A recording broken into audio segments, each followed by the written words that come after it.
Hi friends, இன்னைக்கு நம்ம சாம் த ஸ்டாம் சேனல்ல தமிழ் சினிமா வரலாற்றில் ஒரே வருஷத்துல அதிக படத்தில் நடித்த ஹீரோஸை பற்றியும் அவங்க எத்தனை படத்தில் நடிச்சாங்க அப்படிங்கிறத பற்றியும் தான் பார்க்க போகிறோம்.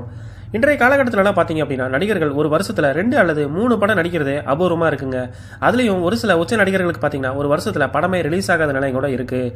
உதாரணத்துக்கு சொல்லணும் அப்படின்னா போன வருஷம் அஜித்துக்கு ஒரு படம் கூட ரிலீஸ் ஆகலைங்க.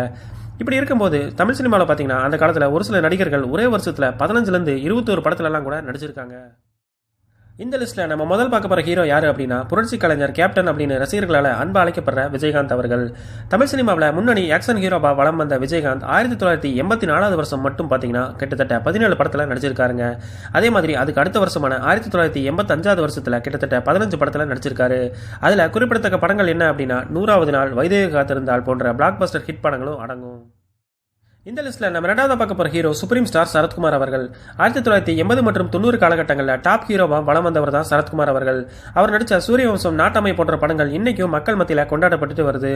இப்படி பல்வேறு பிளாக் பஸ்டர் ஹிட் படங்களை கொடுத்த சரத்குமார் பார்த்தீங்கன்னா கடந்த 1990 மற்றும் 91 இந்த 2 வருஷமே தலா 15 படங்கள் வீதம் மொத்தமா 30 படத்துல நடிச்சிருக்காரு. இந்த லிஸ்ட்ல நம்ம மூணாவது பார்க்க போற ஹீரோ தான் மோகன் அவர்கள்.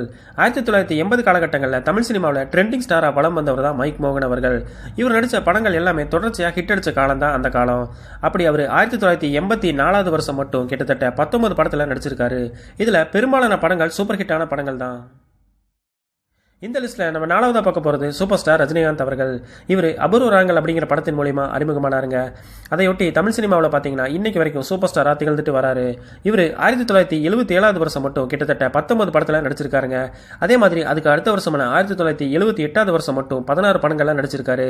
அதுல குறிப்பிடத்தக்க படங்கள் அப்படின்னா போனா ஒரு கேள்விக்குறி, 16 வயதினிலே, பைரவி, முள்ளும் மலரும், அவள் அப்படித்தான், பிரியா போன்ற பிளாக் பஸ்டர் ஹிட் படங்களும் சொல்லலாம். இந்த லிஸ்ட்ல நம்ம அஞ்சாவதா பார்க்க போற ஹீரோ புரட்சி தமிழன் சத்யராஜ் அவர்கள். தமிழ் சினிமாவில் ஹீரோ, வில்லன் அப்படின்னு பலவிதமான கேரக்டர்ல நடிச்சு பட்டி தொட்டி எல்லாமே ஃபேமஸ் ஆனவர் தான் சத்யராஜ் அவர்கள். அவர் சினிமாவில் 1984, 85 காலகட்டத்தில் எல்லாம் உச்சத்தில் இருந்தாரு.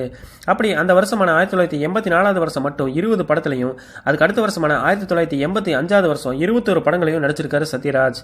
இதுல குறிப்பிடத்தக்க விஷயம் என்ன அப்படின்னா அவரோட சாதனையை இன்னைக்கு வரைக்கும் யாருனாலையுமே முறியடிக்க முடியல அப்படின்னு தான் சொல்லணும். இந்த லிஸ்ட்ல 6வது மற்றும் கடைசியா பார்க்க போற ஹீரோ தான் உலகநாயகன் கமலஹாசன் அவர்கள். சின்ன வயசுல இருந்தே கேமரா முன்னாடி நடிச்சிட்டு வரவர் தான் கமலஹாசன்.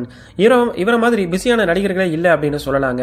ஏன்னா இதுக்கு முன்னாடி பார்த்த ஹீரோஸ் எல்லாருமே பாத்தீங்கன்னா ஒரு வருஷத்துல பீக்ல இருந்தவங்க, அதனால அந்த வருஷத்துல அதிகமா படம் நடிச்சாங்க.